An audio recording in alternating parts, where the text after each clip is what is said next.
draft talk will pick up more and more over the weeks, but while we're on the topic now, I think it's good to just start looking at some names early on, and that's kind of what we're doing right now. Casey, throw out that graphic back up there again. The guys from Chatterbox Bengals throughout Chatterbox, of course, kind of put a list of guys together. Jacob, of course, I know you spearheaded a lot of these names, and I think that if you could add 100 names, I'm sure you would have had 100 names ready to go.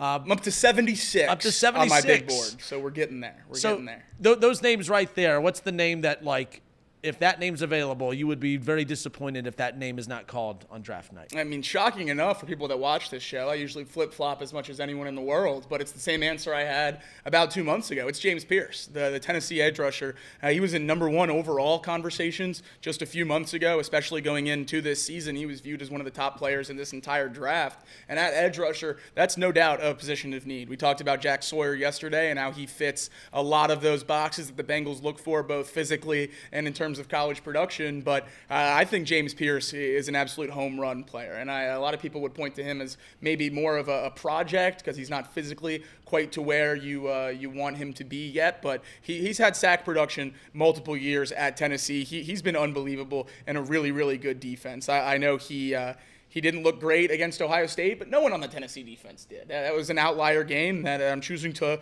look at as such. But Pearce, a guy with 7.5 sacks this year, 9.5 sacks the year before, consistent production, a really, really good player on an SEC defense. I think he would be a beautiful, beautiful draft pick for the Bengals.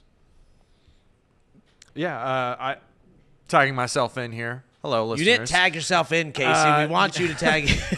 Hi, Casey. Yeah, so when it comes to the draft talk and draft conversations, Bengals like to go for specific types of profiles and things of that nature. So most of the time when we make these lists, sometimes those players don't usually fit on the list. James Pearce was one of those guys that does not really fit their profile, but we would both be disappointed if he was not selected for the Bengals. Hey, Casey, their profile stinks.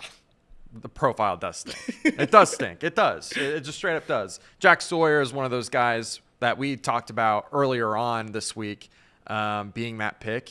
I wouldn't be upset if that was the pick, to be honest with you. I think I would be okay with that being the 17th pick. Some of the other selections that I think might get overlooked that have been kind of late risers, I'm not going to butcher his first name, but Williams, the defensive tackle for Ohio State, I think he's a guy that fits that sort of mold that they're looking for as a defensive tackle. Tyleek. Okay, Tyleek. And then Tyler Warren, I know that tight ends in the first round are kind of scary, but here recently, tight ends in the first round have been working. And recently being most recently. Most recently. One example.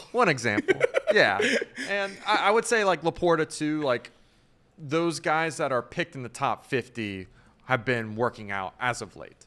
Tyler Warren for Penn State, and I know I'm a Penn State guy, but he's a guy that I think if you had any doubts about what that tight end room, what it did this year, and I know that the injury to Eric All could possibly slow him down since it's the same knee, there's a chance that you take him there if he's falling and you don't like what the board is shaking out to be. Like if all the edge rushers are gone, and you don't feel like you want to take a guard or a tackle, maybe Warren can maybe fit in that spot, but that's very, very low on the list of needs for the Bengals. A lot of people push back on tight end positional value, but Warren is such a dominant receiver that it just doesn't even fall in that same window. It's very similar to Brock Bowers, and what he can do is that power slot and stretch the field and create separation. He's more of a wide receiver. Yeah, that's like for me, that's like the backup plan if T. Higgins is not a Bengal.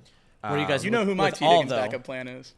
Who would that be, Jacob? Harold, number 1 tight end in the class, Harold Fannin. Tyler Warren's great. Everyone loves him. Don't forget about the Bowling Green kid. What about, I mean, obviously you took the tight end last year, obviously against, I mean, many people said, hey, with all the injury issues in college, sure enough, those injury issues, I mean, it didn't take long for that. Is that why there'd be, hey, we need to get a tight end in this draft and possibly using a first-round pick in that mold? I think Tyler Warren's an extreme outlier to where we're talking about taking him in the first round with the player that he could potentially be and the prospect that he is. Depending on what he runs, I'm not even sure he'll be there at 17. That's how good of a prospect I think he is. But I'm very high on Eric All. I think whether the Bengals draft a tight end or how much effort they put into re-signing Gesicki or signing someone else or whatever that is, he's going to be a direct representation of how they view Eric Hall's injury and his ability to bounce back from that second ACL tear in a span of about 12 months. Very, very scary. So I don't love putting all our eggs in that basket, but he looked awesome when he was on the field. The only way I would be okay with that is if the Bengals knew that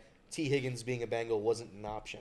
Yeah. And you draft at least one more receiving option, because we keep saying we want a receiver. And though we should obviously, we're going to need to replace Jermaine Burton now as well coming into next season. But having another throwing option to a guy like this, that's one where I would be okay with it. As long as I knew that you just were not going to sign T. Higgins and you were going to give up on that plan. Because Joe Burrow does need another option besides Jamar Chase out there. And we're pretty sure Burton is taking his last snap in Cincinnati, right? Is that project I think Jacob's a little bit more high on it than me. I certainly don't think – well, again, there's no way of knowing until everything comes out. And obviously it looks absolutely horrible right now. I want him nowhere near the Cincinnati Bengals organization. It just seems to it just escalated as the season went on. It was – why isn't he, it started in preseason? It started in preseason with the not paying attention or staying awake in meetings or showing up to meetings. And then it just showed up to him just not, getting any playing time at all. And then it was he doesn't make a trip. And then it turns into it was almost like, Burrow and everyone I think talking about him in the meetings. And then it's like it escalated every couple weeks throughout the season. It's like, yes, you got to make sure you let everything play out to find out all the details. But at the same time, it's like you just seem to keep finding yourself in these scenarios that we're not talking football with you. We're talking everything but football. When you had an opportunity to come in to be a guy that was going to make this like the reason this T. Higgins thing is such a big deal and a struggle is because Burton didn't do what he was supposed to. Burton was supposed to come in and show that he was the guy to take on that load moving forward. And he had an opportunity of a lifetime, and he has squandered it. Maybe there's a redemption opportunity down the road, but right now it doesn't look good. If there's a redemption opportunity, it can be somewhere else because it will not be here. Fair enough.